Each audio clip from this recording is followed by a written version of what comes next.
From state senator to convicted felon, Leland Yee, who once led the charge on gun control in the California legislature, has now been sentenced to 5 years in prison for gun running, accepting bribes, and money laundering. The judge called Yee's action quote-unquote vile, saying he had abused the public's trust and that the crimes he committed were essentially an attack on a democratic institution. A long list of crimes that included Yee promising undercover agents to arrange an illegal shipment of guns from the Philippines.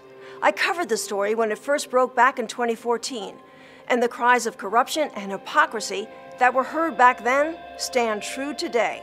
Take a look. Our top story, the stunning arrest of Bay Area State Senator Leland Yee on gun trafficking and wire fraud charges. These allegations are serious. They involve gun running and things that frankly are surreal. The indictment itself is shocking.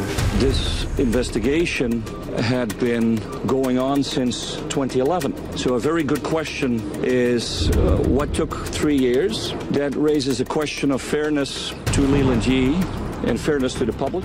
And it also raises a question of whether the government did not think that they had a case they could make until towards the end, the agents started pushing this idea of arms dealing. We're completely devastated. And what we have here literally is House of Cards, scandal, and American hustle all rolled into one. For once in my life, I have to agree with the Democratic politician Darrell Steinberg, who says that the charges against Yee are surreal, because this guy has obviously been leading a double life. He's completely two-faced. There are many individuals that looks to Bill that I am carrying as really un-American. And I will tell you that I am probably as American as anyone else. He has his public persona where he advocates for expanding the laws against quote-unquote assault weapons. It is extremely important that individuals in the state of California do not own an assault weapon. I mean, that's just so crystal clear. There's just no debate, no discussion. Expanding the laws against magazines, eliminating the right to possess a vast majority of firearms.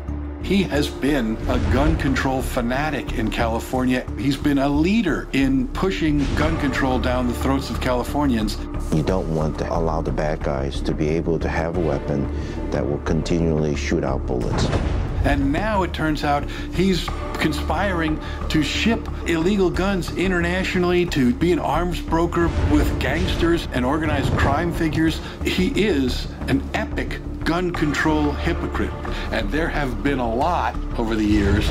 Probably the biggest gun control hypocrite of all time. I'm a father. I'm an individual who really wants our communities to be safe. God forbid if somehow one of these weapons fall into the wrong hand. Finally, for once, the leadership has come out strong, but it's because the evidence is so overwhelming. When the feds do an investigation, they get wiretaps, they get video surveillance, they put undercover officers in, and all of that was done to him. This morning, the FBI is executing multiple arrest and search warrants. The affidavit that they released in support of their search warrants, and they've been executing warrants all over the Bay Area, who knows who may be next. It reads like a detective novel, for crying out loud. International connections and influence peddling and buying votes and selling access to policymakers and legislators. It's just unbelievable.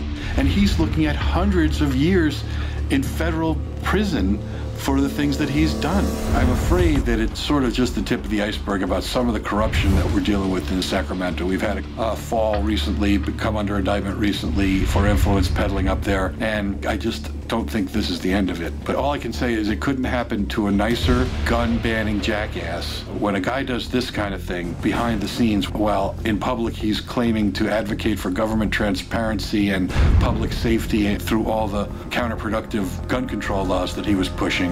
It's never going to be easy, but at the end of the day, you know, we're here in Sacramento to really help people, to protect the general public, and I think that's my priority. He's seen gun control as an opportunity to get name recognition out there. I'm a child psychologist by training. I'm an educator. You know, I care about children. Children really are our future. He was running for state office. I think that campaign has been torpedoed, but that was his next move. I think his Senate career is going to be cut a little short, but good riddance. We don't need people like that in Sacramento. We don't need those kinds of policies, and we sure as hell don't need those kinds of criminals. Leave. This is heavy-duty international arms trafficking with organized crime figures to ship containers full of explosives and grenade launchers. Mr. Yee is exactly the type of dangerous criminal that the NRA has been asking authorities to throw the book at for years. And I hope that's what happens, because the laws that he was pushing pale in comparison to the laws that he was breaking. He was doing things that put all of us in real danger. I'm glad he's going to get his comeuppance. Leland Yee will not be on the floor of the Senate ever again.